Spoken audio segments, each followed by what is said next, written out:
also suffer greatly. Too many have died, and too much potential has been lost in this conflict. We are joined here today by Palestinian Authority President Abbas. I'm sorry he declined to stay in the chamber to hear the remarks of others. Even though he has left the room, I will address the balance of my remarks to him. President Abbas, when the new American administration came into the office last January, we did so against the fresh backdrop of the passage of Security Council Resolution 2334. In the waning days of the previous American administration, the United States made a serious error in allowing that resolution to pass. Resolution 2334 was wrong on many levels. I'm not going to get into the substance now. But beyond the substance, perhaps its biggest flaw was that it encouraged the false notion that Israel can be pushed into a deal that undermines its vital interests, damaging the prospects for peace by increasing mistrust between the Israelis and the Palestinians. In the last year, the United States has worked to repair that damage. At the UN, I have opposed the bias against Israel, as any ally should do. But that does not mean I or our administration is against the Palestinian people. Just the opposite is true.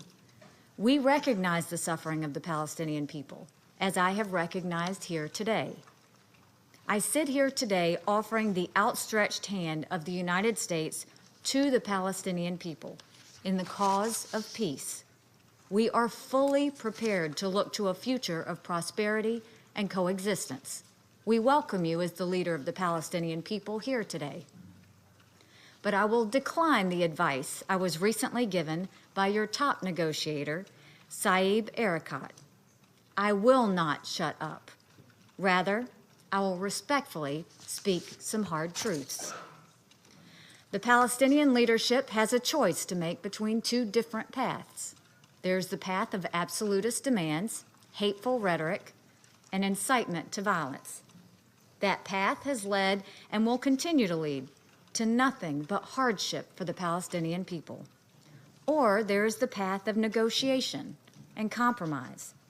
History has shown that path to be successful for Egypt and Jordan, including the transfer of territory. That path remains open to the Palestinian leadership, if only it is courageous enough to take it.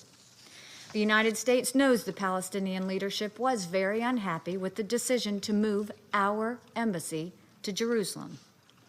You don't have to like that decision. You don't have to praise it. You don't even have to accept it. But know this, that decision will not change. So once again, you must choose between two paths. You can choose to denounce the United States, reject the U.S. role in peace talks, and pursue punitive measures against Israel in international forums like the UN.